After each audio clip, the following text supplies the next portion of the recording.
graad 12 leerders, welkom by vandag se wiskundeles. My naam is Erika Jansen.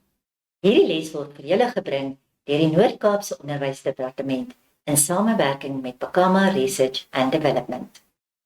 Vandag gaan ons kyk na finansiële wiskunde, meer spesifiek die uitstaande balans en delgingsfonds toepassings in huidige en toekomstige waarde annuïteitformules.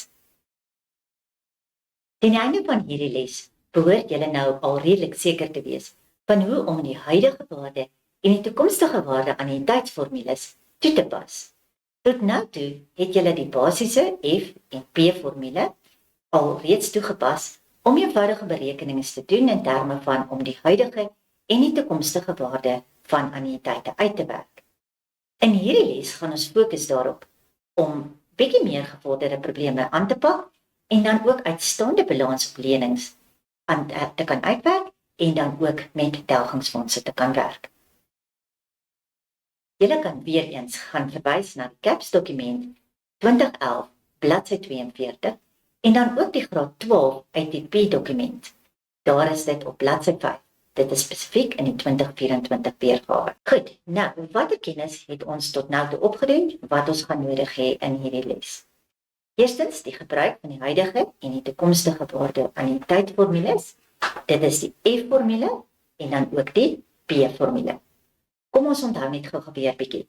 Die F-formule, dit kom van die Engelse woord future.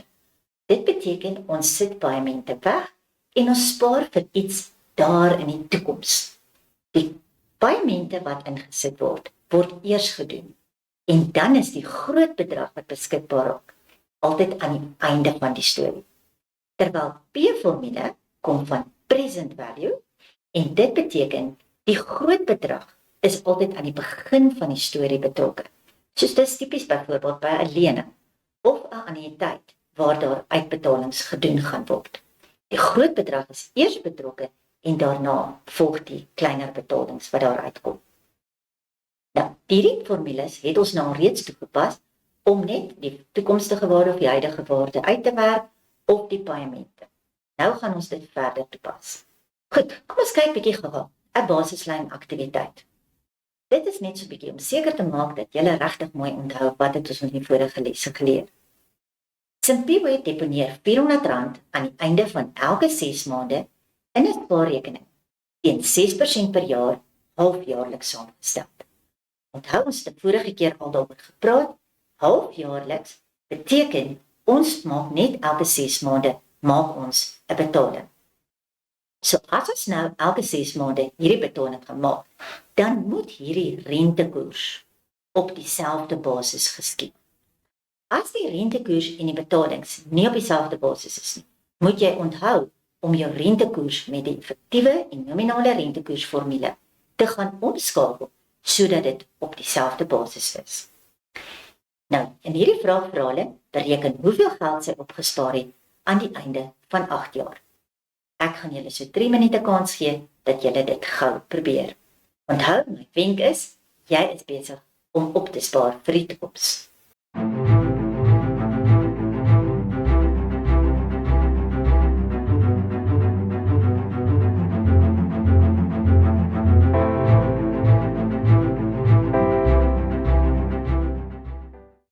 Kom ons kyk wat julle gevaar. Onthou, die eerste ding by finansies is, teken maar vir jou daardie prentjie, jou tydlyn. Dit hoef net 'n rowwe skets te wees, maar dit help jou baie. In hierdie geval het hulle net gesê, hulle deponeer aan die einde van elke 6 maande. So daar's niks gesê dat daar dadelik 'n paaiement weggesit is nie. En dit beteken dan dat daar geen paaiement by T0 is nie. So, ons paaimente loop van T1 tot en met T16. Hoekom 16? Want dit is 8 jaar en elke jaar word daar 2 keer in die jaar rente toegeken. So daarom maak ons T's tot by 16. Ons maandelikse paaiement is R400, so ek gaan dit nou invervang in die F-formule, want ek spaar mos nou vir die toekoms. Wanneer ek invervang in die F-formule, lyk hy as volg. Onthou, ons rentekoers moet gedeel word deur 2. Omdat dit halfjaarliks is. En my 16 het ek reeds vir julle verduidelik, en dan behoort jy 'n antwoord te kry van 8062,75. Goed, nog enetjie. Nkululeko neem 'n lening uit van R1 miljoen. Hy betaal dit terug oor 25 jaar. Die rentekoers op die lening is 11% per jaar, maandeliks saamgestel. Bepaal sy maandelikse paemente. Eerste kyk ek gou-gou. Ja, my rentekoers is maandeliks en ek het maandelikse paemente. So ja, dis reg. Ek hoef nie daaroor te bekommer. So die prentjie gaan wees dat ek dadelik die R1 miljoen kry en dan moet ek terugbetaal. Goed. As ek nou hierdie gaan vervang, dan gaan ek vervang in die P-formule. Want onthou, die P-formule is wat ek gebruik wanneer ek lenings aangaan. Ek het my leningbedrag, dit kom dus aan die linkerkant van my formule, en my N-waarde gaan ek daar vandaan kry. Nou hoe het ek by die R300 uitgekom? Dit is 25 jaar, en dit is maandelikse paemente, so die 25 jaar maal met 12, en dis waar die 300 vandaan kom. Dan moet jy verder ook onthou, jou rentekoers word gedeel deur 12. En dit geld beide vir bo en onder in die formule. Nou, in die vorige video's het ek vir julle aanbeveel dat wanneer jy hierdie tipe van vraag doen en jou X is deel van die regterkant daar, vat eers jou formule en manipuleer hom eers op papier. So kry eers op papier jou X alleen deur die breuk aan die regterkant oor te maal aan die linkerkant en dan te deel met die volle hakkie van die regterkant. Doen dit eers klaar op papier en gryp dan na jou sakrekenaar en tik dan een keer in. Ek het in die afgelope Junie eksamen gesien dat die leerders wat met hulle sakrekenaars langs die kant sit en gelyktydig probeer intik soos wat hulle die manipulasie doen. Meeste van hulle maak foute. Hoekom? Want jou aandag is verdeel. Jou aandag is verdeel tussen daai sakrekenaar en die manipulasie wat jy op papier doen.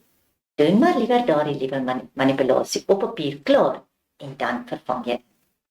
Antwoord hier is R9.801,13. Goed, nou 'n bietjie terminologie wat ons regtig moet ken. Ons het nou reeds ook in vorige video's het ons gekyk hoe om die waarde van n te bereken. Hoekom is dit so spesiaal? Want n is gewoonlik 'n eksponent. So ons moet ander tegnieke gebruik om hierdie n te kan uitwerk. Wanneer ons n moet bereken, dan, omdat die n 'n eksponent is, dan moet ons logs gebruik. So ons gaan, dit wat 'n eksponensiële vorm is, gaan ons moet oorskryf in logaritmiese vorm. Volgende moet jy weet, wat is die uitstaande balans op 'n lening?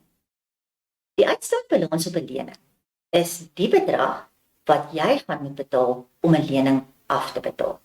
So kom ons sê ek het byvoorbeeld 'n lening om 'n kar te koop en ek wil op 'n sekere tydstip, wil ek weet, as ek vandag na die bank toe gaan en ek wil daardie lening nou afbetaal, dan wil ek weet, wat is die bedrag wat ek op daardie datum moet betaal? En dit is wat ons dan noem, ons uitstaande balans. Finale paaiement. Nou goed, wanneer ons 'n lening aangaan, dan teken ons gewoonlik 'n kontrak en hulle bereken die maandelikse paemente, soos wat ons nou aangaan om hierdie lening af te betaal. Nou, buiten as die rentekoers natuurlik nou verander, maar terwyl die rentekoers dieselfde bly, gaan jou paement die heeltyd dieselfde bly. Kom ons sê jy betaal R10.000 'n maand. Dit beteken dan 10.000 betaal. Maar aan die einde, as gevolg van die rente wat bybereken word, gaan die laaste paement nie noodwendig 'n volle 10.000 paement wees nie. Want onthou, ons weet nou nie vooruit wat daai rente is wat gaan bykom nie. So die finale paement waarvan hulle hier praat, is die paement wat jy gaan maak, een tydsinterval, nadat jy die laaste volle paement gemaak. So jy betaal volle paement vir die hele tydsduur van jou lening, maar dan die heel laaste paement, wat ons nou noem die finale paement, gaan dan net 'n deels paement wees. En dit is dan gewoonlik altyd kleiner as die res van die paemente. Laaste ding wat ons vandag gaan aandag gee, is delgingsfondse. Delgingsfondse is wanneer ons gereelde betalings maak om op te spaar, sodat ons die dag wat ons 'n spesifieke bate wil vervang, dat ons dan reeds daardie geld beskikbaar het. 'n Tipiese voorbeeld is 'n besigheid wat baie duur toerusting het of 'n baie duur voertuig het. Daardie voertuig of daai toerusting word oor tyd word hy al hoe minder werd. Hy word oud, hy word gebruik, so daar kom naderhand probleme. So op 'n sekere tydstip, dan gaan hy nie meer goed genoeg funksioneer nie en dan gaan ons hom graag wil vervang. Maar omdat dit so duur is dit dan 'n geweldige groot kapitaaluitgawe wat ons op daardie stadium moet doen. So om te voorkom dat besighede in daardie posisie beland dat hulle op 'n spesifieke tydstip dan nou net hierdie verskriklike groot bedrag moet uithaal, sit meeste van hulle geld weg in wat ons noem 'n delgingsfonds. So dwars deur die lewensduur van hierdie bate, sit hulle elke maand 'n bedrag in daai fonds, sodat met die hoop, die dag wat jy daardie bate moet vervang, dan lê daar in daardie fonds klaar die geld wat jy nodig het. Nou in die praktyk gaan dit nie altyd presies daardie bedrag wees nie, want inflasie wissel maar oor tyd en dis weet ons nie presies wat is die bedrag waarby ons gaan moet uitkom nie. Maar dit gaan nou genoeg wees en ten minste gaan ons nie daardie dag meer bomskop kry nie. Kom ons kyk nou 'n bietjie na hoe om die waarde van N te bereken. Capello belê R8000 teen 'n rentekoers van 5% per jaar, kwartaalliks saamgestel. Die geld het aan die einde van die beleggingsperiode aangegroei tot R11.256.81. Bereken hoe lank die geld belê was. Iets waarvoor jy regtig moet oppas. By finansies vergeet julle dikwels van die graad 11 werk. Julle fokus so ernstig op die graad 12 werk dat julle dikwels vergeet van daardie eenvoudige formules, enkelvoudige rente saamgestelde formules. Onthou, hulle kan dit nog steeds vra in graad 12. Wat is die verskil? Vorige grade se goed was alles eenmalige beleggings, of as daar meermalige goed was dit nie gereelde betalings met van dieselfde bedrag nie. Nou in hierdie spesifieke geval het hulle net een bedrag weggesit, was R8000. So dis nie 'n matriekwerk waar jy van die P en die F formule gebruik maak nie. Dis die voriges, dis saamgestelde rente. So ons vat die saamgestelde rente formule en ons druk ons waardes daarin. Onthou die eindbedrag is die R11.256, so daarom kom hy aan die linkerkant.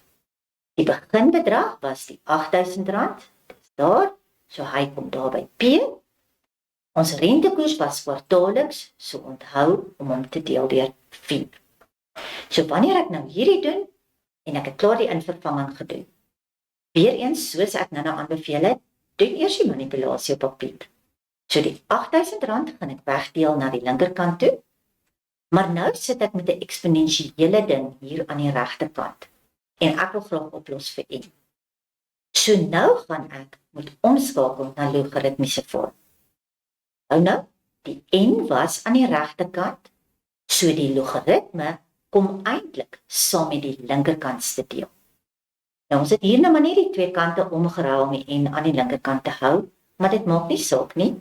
Die logaritme gaan nog steeds wees log van die breuk wat ons aan die linkerkant gehad het, en onthou dit wat hier in die hakkie was, word jou grondtaal.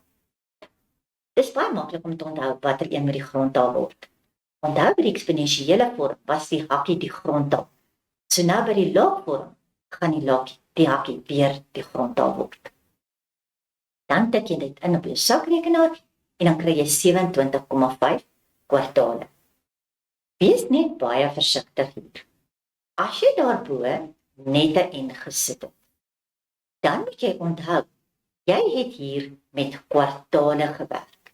So die antwoord wat jy gaan kry vir jou N is kwartale. Partykeer is spelonderwysers verkies dat jy daarbo 4N gaan skryf. Dan sal jou N altyd jare wees. Maar ek dink vir nou, kom ons bly maar by N, dat hy net N bly, en dan moet jy net besef dat, omdat jy daar met kwartale aan die begin gewerk het, gaan jou antwoord ook nou kwartale wees. Sou hulle dan vir jou vra hoeveel jaar is dit, dan gaan jy net jou antwoord vat en deel deur 4, want daar is 4 kwartale in elke jaar. Nou, in enige finansiële vraag, onthou, rond altyd vir ons af na 6,88 hierso. Kom 2 desimale, want onthou in jou instruksies sê hulle baie duidelik, alle antwoorde moet afgerond word tot 2 desimale. Moenie afrond na 7 jaar, behalwe as hulle pertinent vir jou gevra het vol jare nie. Ietsie anderste waarby jy ook bedag wees, is wat ons later sal doen, wanneer ons met lenings werk. As hulle byvoorbeeld vir jou vra, hoeveel paemente gaan jy nodig hê in totaal? En kom ons sê, jy werk uit op 10,86 paemente wat jy moet doen. Onthou, dan gaan dit nie 10 paemente wees nie, dit gaan 11 paemente wees, want die laaste paement gaan net kleiner wees. Maar ons sal weer terugkom daarna toe. Vir nou, jy bereken die N en die antwoord rond jy af tot 2 desimale. Goed, nou weer 'n bietjie van 'n aktiwiteit vir julle. Sanelle deponeer R5000 in 'n spaarrekening. Die rentekoers is 9% per jaar, maandeliks. So dadelik weet ek, hy moet deel deur 12, né? Hoe lank sal dit neem vir hierdie geld om te verdubbel? Gee julle gou-gou so 3 minute kans. Gebruik gou-gou jou tyd en probeer dit gou-gou self.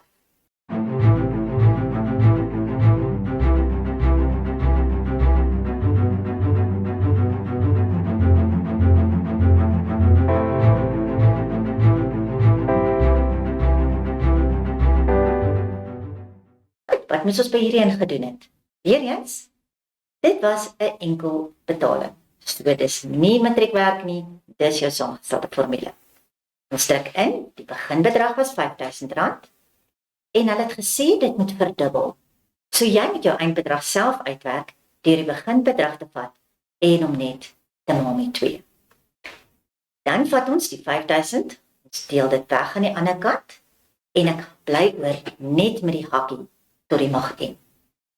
Weereens dis 'n eksponensiële vorm en ons wil oplos vir n, soos met dit oorskryf in laagvorm. Die hakkie wat die grondtaal was, word nou die grondtaal van my laag, en die 2 wat daar oorgebly het, gaan hier deel word van my laag. Wat net regtig belangrik is, as jy die 10.000 deel deur die 5.000, is dit in hierdie geval regtig maklik, want ons kan dit oorrekening doen. Maar enige iets anderste, en dan my raad, los daar die sakrekenaar maar rustig, tot op die einde, en tik dan eers. Want as jy intik, en jy skryf hier aan die linkerkant, daar waar die 2 was, kom ons sê dit wat jy ingetik het, werk uit op 'n preek, en jy rond daar af, dan kan dit op die uiteinde 'n geweldige groot verskil maak aan jou antwoord. En dit is baie streng by finansies. Ons moet, tot op die 2de desimaal, moet ons reg wees.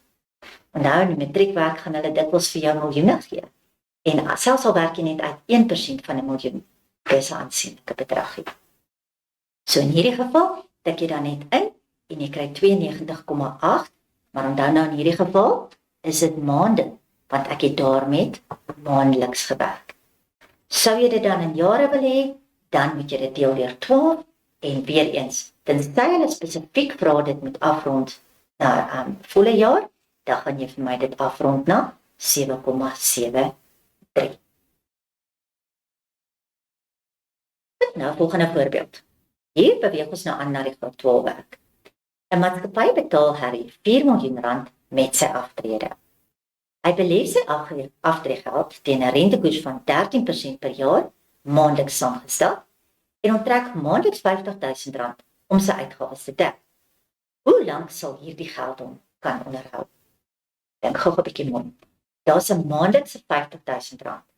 So dit moet my X wees. Die R4 miljoen is aan die begin betrokke, want hulle het vir hom die geld gegee.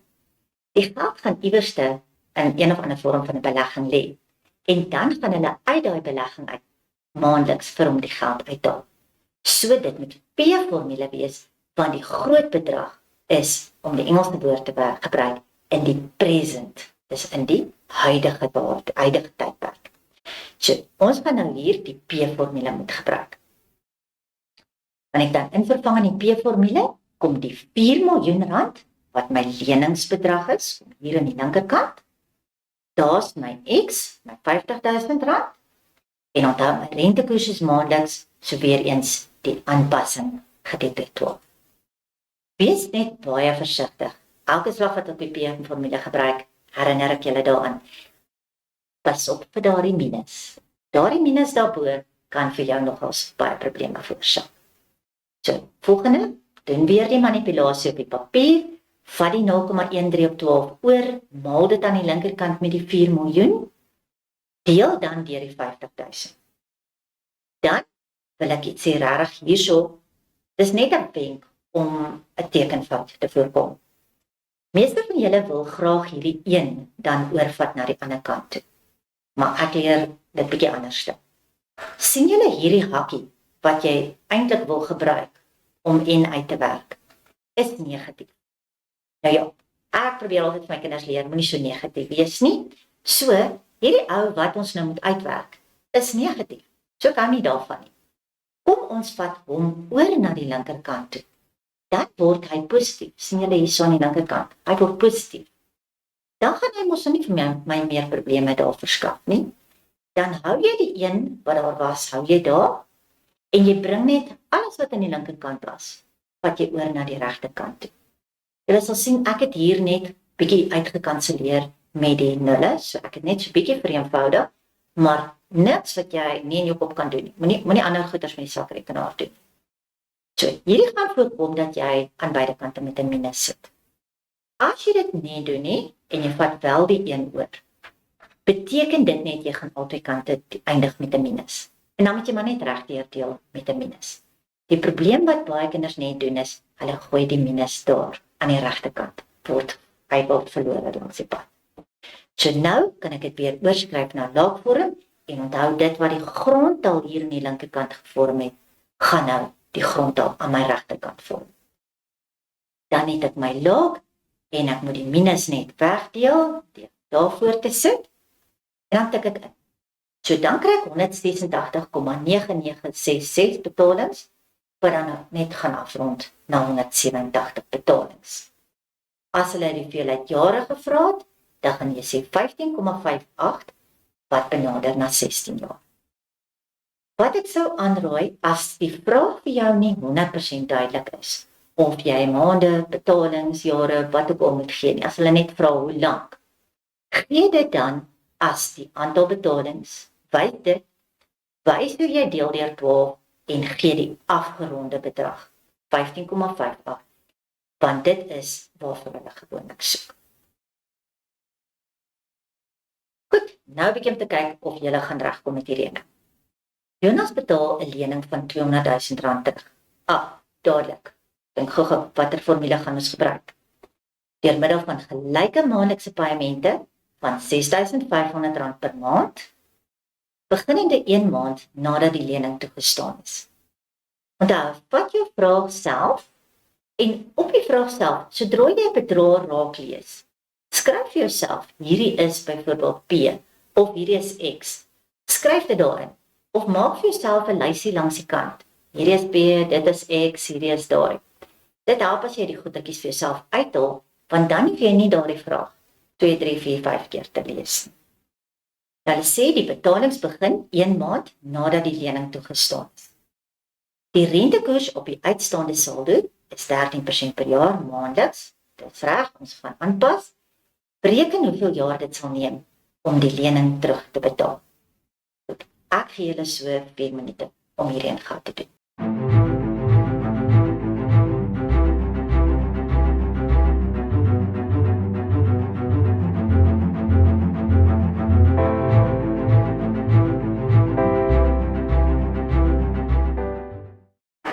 Soos ons gesê het, hierdie is 'n lening. So as dit 'n lening is, gebruik ons die P-formule. Die 200.000 het hier ingekom aan die linkerkant. Die 6.500 was my X gewees, dit kom daarin.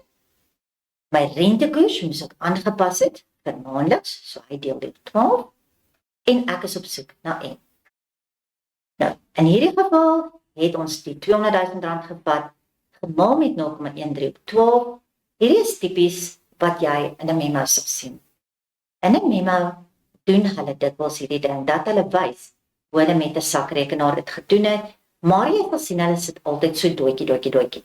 Dit beteken hulle skryf wel die bedrag neer, maar hulle gaan dit nie uitvee op hulle sakrekenaar. Hulle gaan met daardie bedrag verder werk in die verdere vereenvoudiging. So, die eerste stap was maal die breuk oor, dan die volgende stap het hulle gedeel met daardie R6,500 en dan het hulle die 1 plus 0,3 op 12, die hakkie het hulle alleen gekry. Dan sodra hy 'n eksponensiële vorm is, onthou hierdie word weer die grondtal aan daardie kant met laas en jy moet dan net deel deur minus. Dit gee dan vir ons 37,63 paaiemente. En dit gedeel deur 12 gee dan vir my 3,14 jaar. Nou, die volgende stukkie lekker nuwe werk. Uitstaande balans op lening. Soos ek nou verduidelik het, is die uitstaande balans die bedrag wat ek sal moet betaal om 'n lening op 'n tydstip af te betaal. Nou, die formule wat hulle vir ons gee is uitstaande bedrag op 'n lening is die lening met die rente tot op die datum minus die terugbetalings met rente tot op datum. Nou, ek het so 'n bietjie van 'n ander manier wat ek my kinders leer. Ek sê altyd vir hulle, wat is die doel van daardie uitstaande balans? En as jy net mooi geluister het nou sou jy gehoor het, ek het baie klem daarop gelê dat ek wil iets afbetaal. So as jy die woord afvat, F, dit gaan vir my eintlik die formule gee wat ek hier wil gebruik.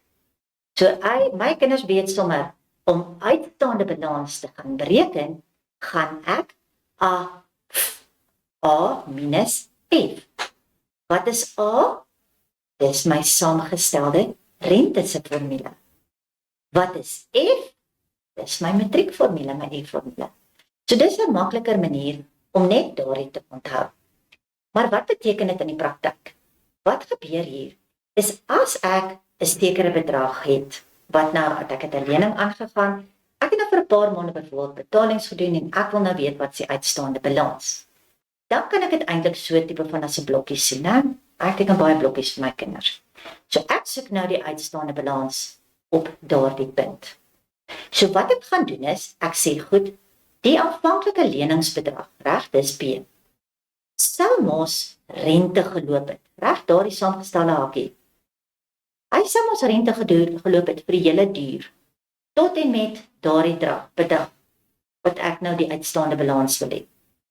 So eerste ding wat ons eintlik hier doen is ons sê goed, as ek niks afbetalings sou gedoen het nie, wat sou daai leningsbedrag na toe aangegroei het? Reg, dis hoekom ons die eerste stukkie doen. Nadat ek dit gedoen het, sê ek maar, ek het mos intussen tyd het ek mos allerlei betalings hier gedoen. Daai betalings loop mos op na 'n toekomstige waarde. So al daai betalings moet ek nog gaan aftrek, want ek het daardie dele klaar betaal, so dit is nie meer deel van my skuld nie. En dit is hoekom ons dan die toekomstige waarde van al my paemente gaan uitwerk en daardie twee bedrae trek ons dan af van mekaar. Nou kom ons doen dit met 'n voorbeeld. Sibu neem 'n lening uit van R250,000. Sy maandelikse paemente op die lening is R5,000. Dit gaan my X wees. En die rentekoers is 15% per jaar maandeliks saamgestel. Wat is die uitstaande balans na 3 jaar? Nou, hierdie uitstaande balans na 3 jaar beteken die dag wat daai betaling gemaak is daarna. Wat is die uitstaande bedrag? So, kom ons skryf ons formule neer. Nou, ons begin met die oorspronklike leningsbedrag. Sien julle daar was hy die R250,000. Ek laat hom rente loop, die 15% maandeliks, maar dit moet aangepas word vir maandeliks. En hy gaan vir 3 jaar loop. Daardie getal daar is nou maandeliks, so dis 3 maal 12 is 36. Ietsie waarvoor jy baie mooi moet oplet, is daardie twee getalle moet altyd presies dieselfde wees. Hoekom? Jy wil die uitstaande bedrag hê, presies 3 jaar na die tyd. Dit het niks te doen met die volle lengte van die lening. Baie kinders vul by daardie tweede enetjie, vul hulle die volle bedrag van die lening uit, of die volle tydstuur van die lening uit. Nou, ons kan nie dit doen nie, want dan beteken dit mos vir die een deel van die som kyk ek na 3 jaar en vir die ander deel van die som kyk ek na die volle ding. Ons kan nie dit doen nie. Ons wil op daardie spesifieke tydstip, 3 jaar, wil ek al twee van hierdie berekenings doen. So daarom moet daardie ene moet dieselfde wees. My maandelikse paaiement was R5000 en weer eens my rentekoers is dieselfde. Tik dit in op jou sakrekenaar en jy sal uitstaande balans kry van R165.408.43. Nou bietjie, enetjie vir julle. Sibiele neem 'n lening uit vir 1,5 miljoen. Wat stop vir hierdie ene? 1,5 miljoen, moet jy skryf as 1.500.000. En dan spasieer maar 'n bietjie daarin nulle en daardie syfertjies, spasieer hulle maar van agteraf so in groepies van 3, sodat jy nie dalk per ongeluk 'n nulletjie te min het of te veel het. Dan sê hy betaal dit terug deur middel van gelyke halfjaarlikse paemente van R159.828.26 oor 'n tydperk van 6 jaar. Nee, as jy nou 'n bietjie vluglees gedoen het en jy het net gekyk vir syfers, dan sou jy nou daai 6 jaar gemis het. So lees regtig baie versigtig. Die rentekoers op die lening is 8% per jaar, halfjaarliks saamgestel. Bereken die uitstaande balans vir die lening aan die einde van 3 jaar. Julle kry so 4 minute om hierdie te probeer.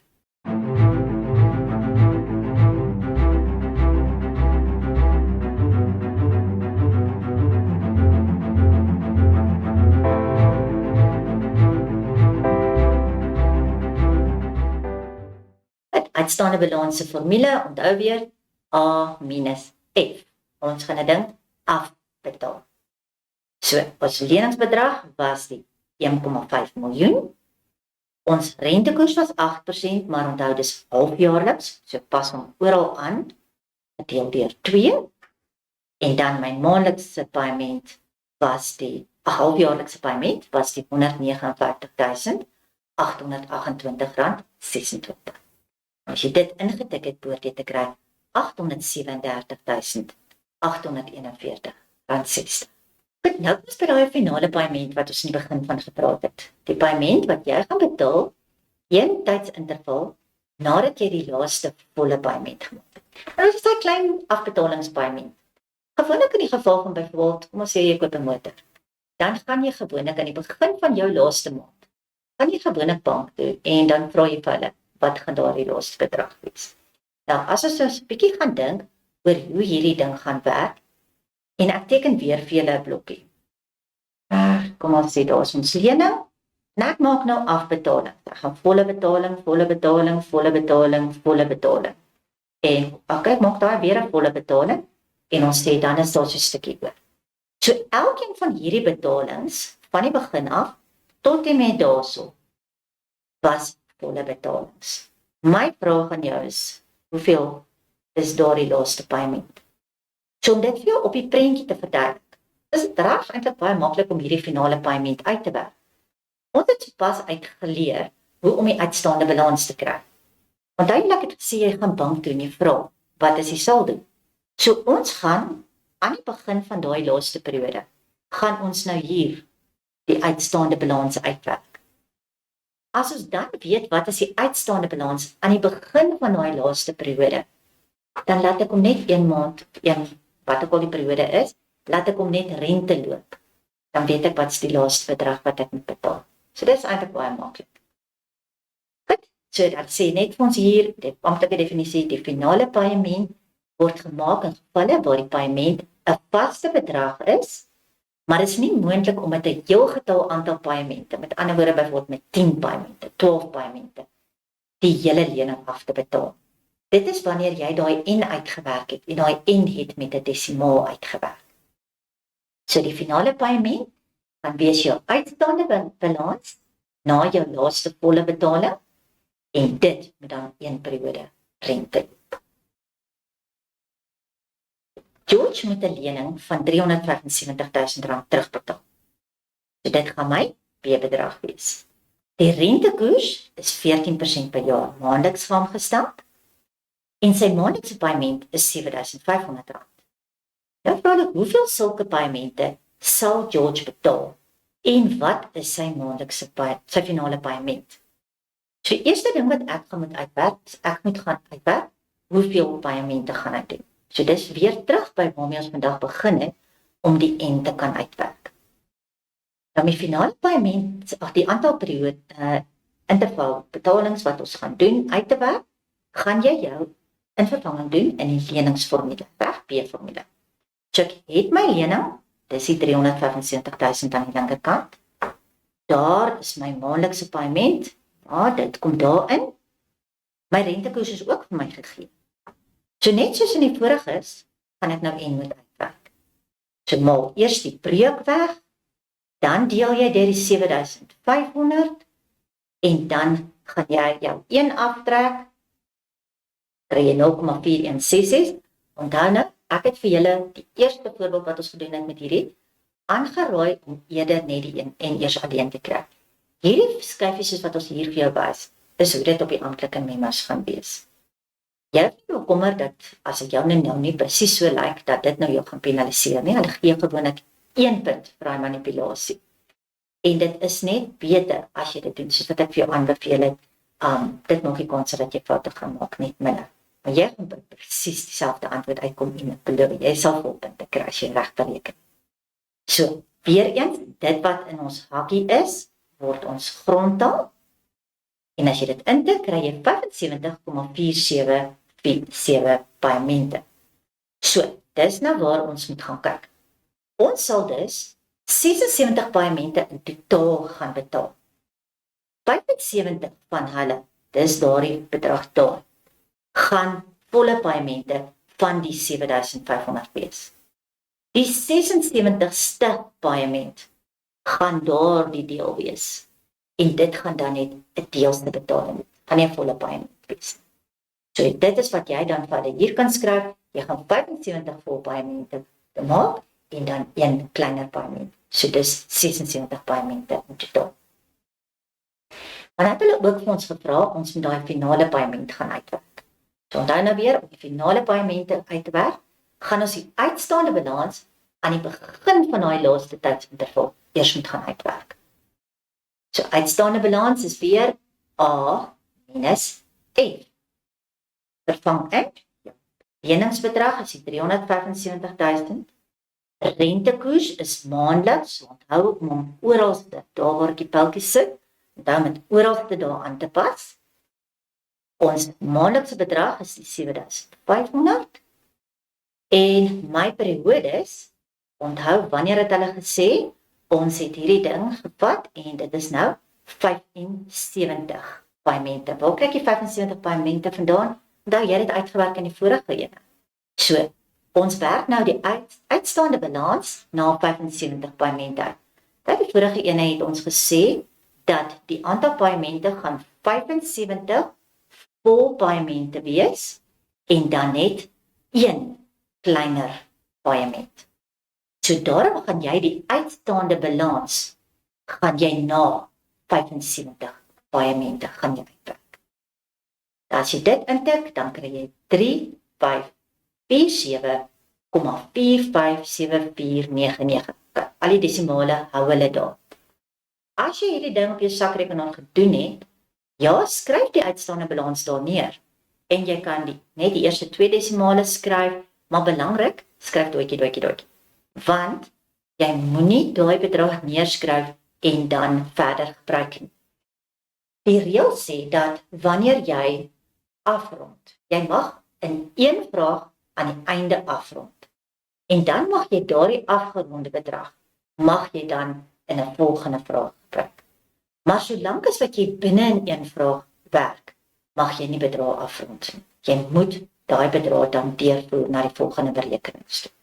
So ons gaan daardie bedrag wat nou nog steeds op my sakrekenaar moet wees, gaan ons net 1 maand verder, net 1 maand verder, laat rente loop. En dan kom ek uit by R3.588,84. So sien julle, ons volpaaimente was 7.500 en ons deelse paaiement is R3,588,84. Nou 'n bietjie enetjie vir julle. Stuart betaal 'n lening van R500,000 terug deur middel van gelyke maandelikse betalings van R12,000. So dis weer 'n lening en hulle gee vir ons die maandelikse paaiemente. Beginnende 1 maand nadat die lening toegestaan is. Jy gaan by 'n lening altyd kry die lenings of die paaiemente wat jy terugbetaal gaan 99% van die tyd gaan 1 maand begin nadat jy die lening toegeken. Jy gaan tog nie vandag bank toe gaan, aansoek doen vir 'n lening en direk vandag alle betaling doen. Want dan het jy maar net in die begin vir 'n kleiner bedrag lening aansoek doen. So dis hoekom die betalings is maar meeste van die tyd 1 maand nadat die lening toegestaan is. Die bank het rente teen 8% per jaar maandeliks saamgestel. Hoeveel paaiemente gaan hy betaal? Wat is sy finale paaiement? Hierdie keer sal ek julle so klein bietjie langer gee. Kom ons gee julle 5 minute.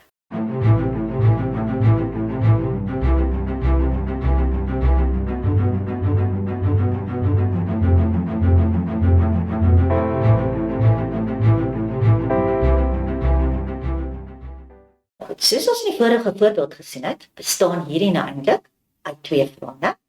Nou die eerste vraag was hoeveel paaiemente gaan hy betaal?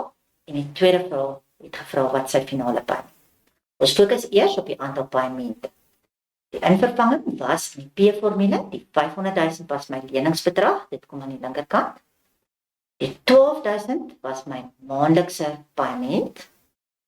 Die rentekoers weer eens aangepas vir maandeliks, deel deur 12. En as jy dan gaan manipuleer en jy gaan jou logs gebruik daarso ook weer, nou weer dit wat in die hakie is word jou grondtaal, dan kry jy dis 48,98 paaiemente.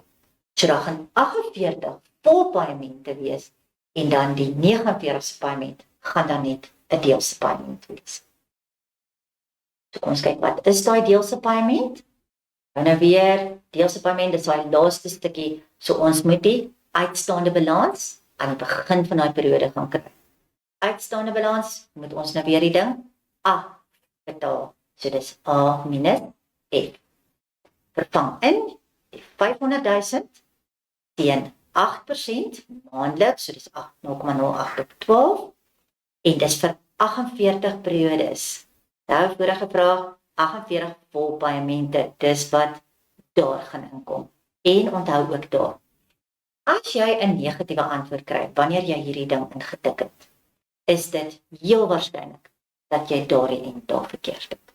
Daai moet dieselfde wees as die eerste een. So as jy dit aanvervang, dan kry jy 'n uitstaande balans van R11,634 en as jy hom sou afrond 7 sent, maar onthou nou omdat ons verder gaan ons dit nie afrond nie. Dan vat jy daardie bedrag en jy laat dit vir 1 maand nog rente loop. Finale bedrag is R11,711,63. So weer eens sien julle hier, sy maandelikse betalings was R12,000. Die laaste betaling is minder as dit. So dis elke slag daai klein stukkie wat oorbly aan die einde. Nou is bietjie by delgingsfondse. Delgingsfondse, so ek wil net weer wat ons in die begin gesê het, dis die gereelde betalings wat gemaak word om op te spaar vir wanneer ons 'n ou bate iewers in die toekoms met 'n nuwe bate wil vervang. Nou met delgingsfonds te skep, bestaan dit basies uit 3 verskillende fases. Eerste ene is, jy gaan moet besef dat wat ook al jy nou koop, het 'n sekere kosprys nou. Maar oor tyd gaan daar waardevermindering op hom wees. So oor tyd gaan hy in waarde verminder. So dis die eerste stap wat betrokke is by hierdie prentjie. Ons moet die koste of die boekwaarde van ons ou bate bereken daar iewers in die toekoms. Want onthou nou, die vervanging gaan in die toekoms wees. Ek wil geld opspaar vir die toekoms. So ek moet eers hierdie bate wat ek nou gekoop het, uitvind wat gaan hy wel in die toekoms werd wees. Hoekom wil ek weet wat sy in die toekoms werd? Want kom ons vat byvoorbeeld 'n voertuig. 'n Voertuig kan jy wel vat en jy kan hom gaan verkoop. Koop hom op die tweedehandse mark en jy kry darm 'n bietjie geld van hom terug. So daardie geld wat jy uit die verkoop van daardie ding uitkry, kan jy dan ook gebruik om jou te help om 'n nuwe een te gaan koop. So dit is stap 1. Kry die waarde, die boekwaarde, hulle noem dit ook die sloopwaarde of die koste van die voertuig of die toerusting daar iewers in die toekoms. So dis teenwaardevermindering. Tweede ding wat jy moet besef is, as ek nou byvoorbeeld 'n sekere kar besit en ek gaan oor 10 jaar daardie kar wil vervang, kom ons sê daai selfde model is nog steeds beskikbaar. Kom ons vat byvoorbeeld 'n Volkswagen, 'n sekere Volkswagen. As ek oor 10 jaar weer met dieselfde tipe van model wil vervang, gaan dit beslis nie meer dieselfde kos nie. Hy gaan baie duurder wees. Hoekom? Want daar is daardie aan wat ons noem inflasie. Inflasie maak dat alles se prys oor tyd toeneem. So ons moet nou ook gaan uitvind, hoeveel gaan dit in die toekoms my kos om hom te kan vervang met 'n nuwe een op daardie stadium. En dit is waar ons dan inflasie gaan uitwerk. Dan moet ons baie mooi net lees. As jy wel die opbrengs uit die verkoop van die ou ene gaan kan aanwend om te help met die kostes van die nuwe ene, dan moet jy hierdie twee bedrae van mekaar aftrek. En dit gaan dan vir jou sê, hoeveel gaan jy op daardie stadium fisies nodig hê? As hulle nie sê dat jy die ou voertuig byvoorbeeld gaan inruil of gaan verkoop en die opbrengs gebruik nie, en hulle praat byvoorbeeld van jou dat hulle die ou voertuig gaan sloop. Sloop beteken hulle gaan hom afskryf. So dan gaan jy niks daarvoor kry.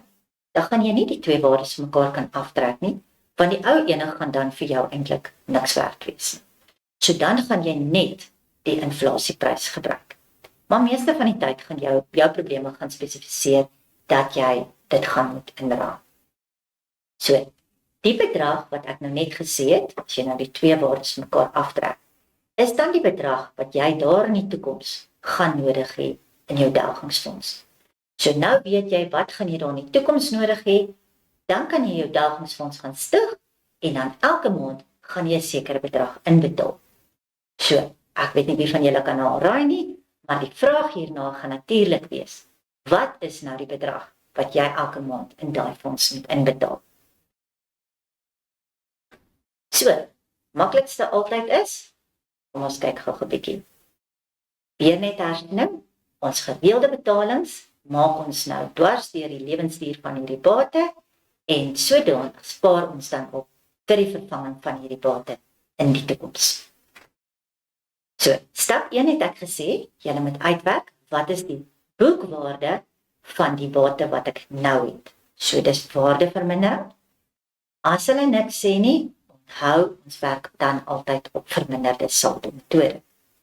So, om die boekwaarde te kry, is dit jou saamgestelde renteformule, maar net met 'n minus. Dan, tweedens, moet ons inflasie toepas, want ons wil nou weet wat gaan die nuwe een my kos. So, dit is jou saamgestelde renteformule, wat dan vir my die koste van die nuwe bate gaan gee.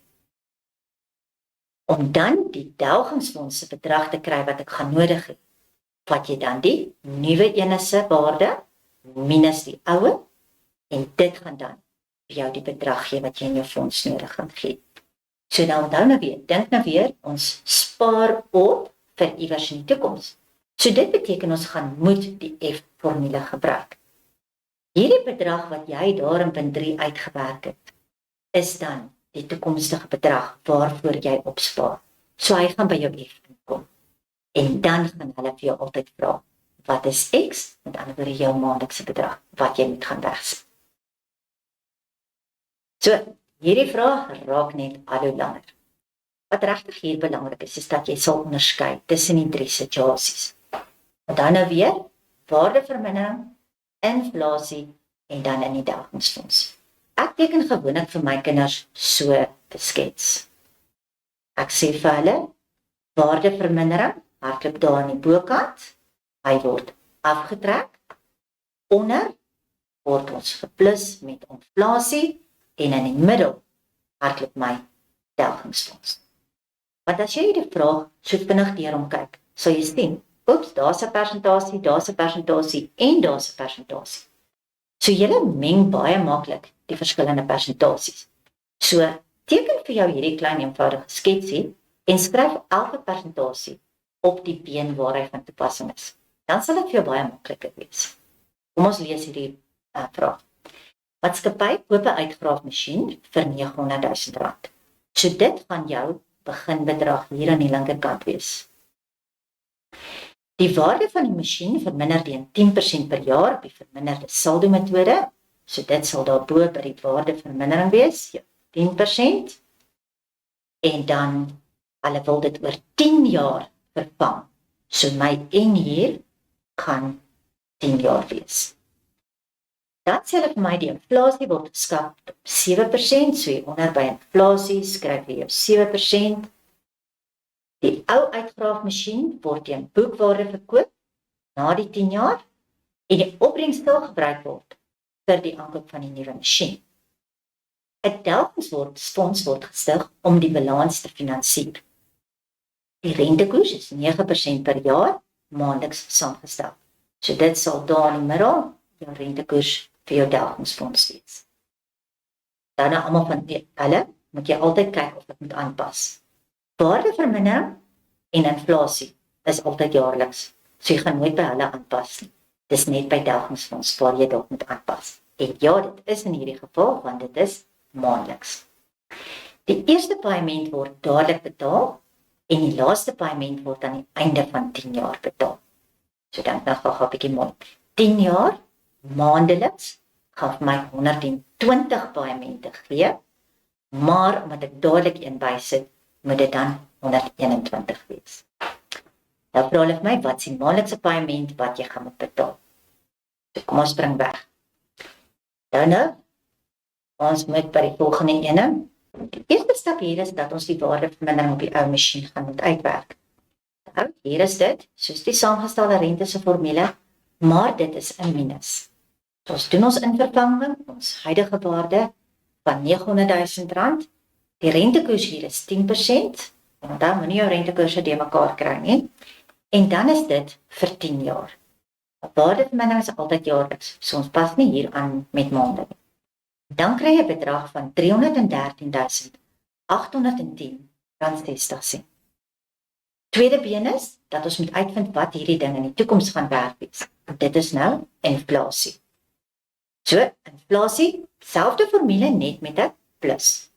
Op dit in vervang met dan natuurlik nou inflasie se rentekoers, dan gaan ons kry dat ons bedrag wat ons daar het is dan 1,770,436 rand 22. So nou weet ek wat die oue werd gaan wees en ek weet wat 'n nuwe een aan my gaan kos. So nou kan ek gaan uitwerk hoeveel gaan in my delgingsfonds nodig wees. Die delgingsfonds trek ek dan net hierdie twee bedrae van mekaar af en dit gee vir my 1,456,625 rand 62. Nou wanneer ons nou die F-formule in vervang, wil ek hê julle moet nog gou vir my baie versigtig hierso kyk. Die F-bedrag, ja, vervang ons aan die linkerkant in. Maar hulle het gesê hulle begin dadelik met 'n paaiement. So ek het reeds op die vorige skryfie vir julle gesê dat dit is 10 jaar maandeliks, gee my 120. Maar ek wil hê julle moet vir my 'n regstelling net hierso maak. Daardie 120 moet 121 wees. Want hulle het gesê jy maak dadelik 'n paaiement. So daarom is dit 121 paaiemente. As jy dan die manipulasie klaar gedoen het en jy tik in op jou sakrekenaar, dan gaan hierdie antwoord ook 'n klein bietjie verander. Dit word 7433,07. So dit is dan die bedrag wat hierdie maatskappy dan elke maand in die delgingsfonds gaan insit. Nou julle aktiwiteit. 'n Besigheid koop 'n masjien teen 'n koste van R120,000. Die waarde van die masjien neem af teen 9% per jaar volgens die verminderde saldo. Eerstens, jy moet die boekwaarde van die masjien aan die einde van die 5 jaar gaan uitwerk. Dan na 5 jaar moet die masjien vervang word. In hierdie 5 jaar bly inflasie konstant. Jy gaan nie probleme kry waar hulle vir jou sê die inflasie sal verander. En in hierdie geval neem jy die inflasie teen 7% per jaar. bepaal dan die koste van die nuwe masjien aan die einde van 5 jaar. Die geld wat verkry is uit die verkoop van die ou masjien sal dan gebruik word om 'n nuwe masjien aan te koop. 'n Delgingsfonds word geskep om hierdie nuwe masjien te finansier. Die rentekoers van hierdie fonds is 8,5% per jaar maandeliks saamgestel. Die eerste betaling word dadelik gemaak en die laaste betaling word aan die einde van 5 jaar gemaak. Hoeveel is die maandelikse paaiement wat die maatskappy in die Delgingsfonds moet inbetaal? Ek gaan julle nou so 5 minute gee, want hierdie ding het nou so 'n bietjie meer aan die lyn.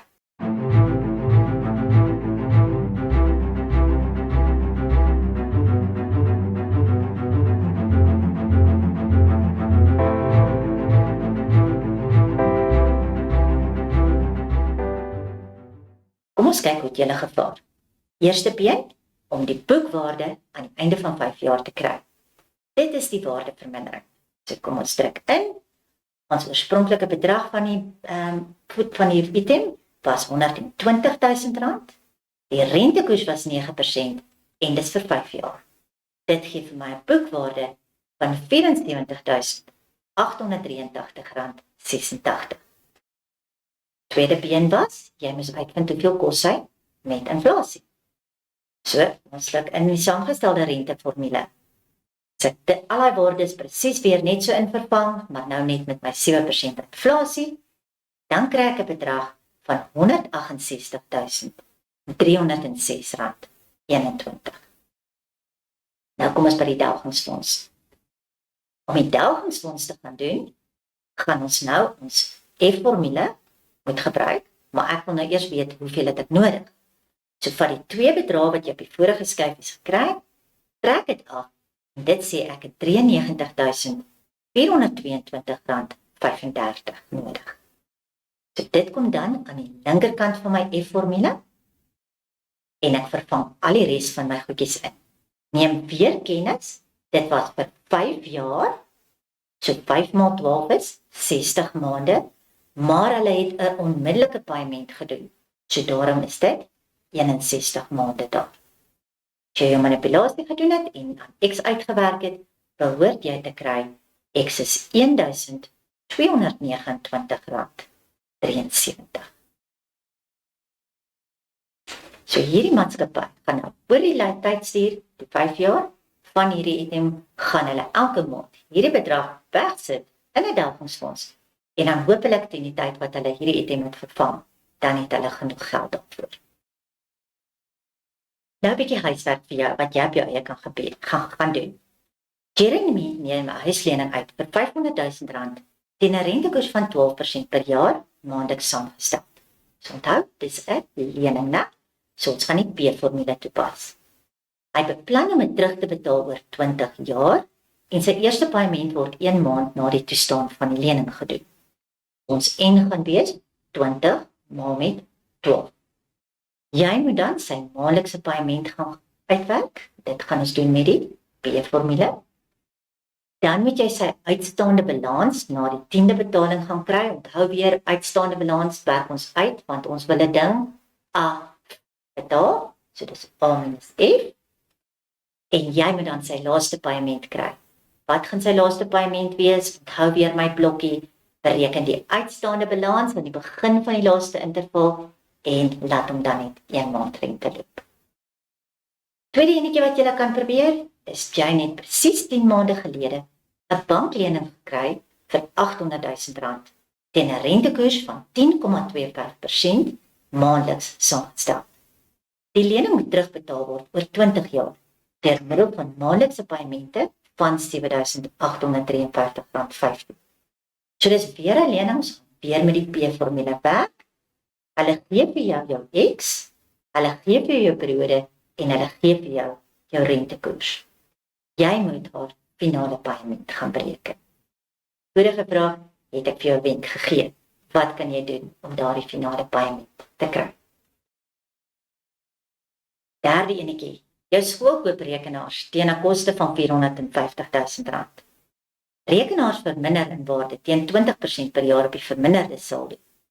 Jy moet die boekwaarde van die rekenaars na 5 jaar gaan uitwerk.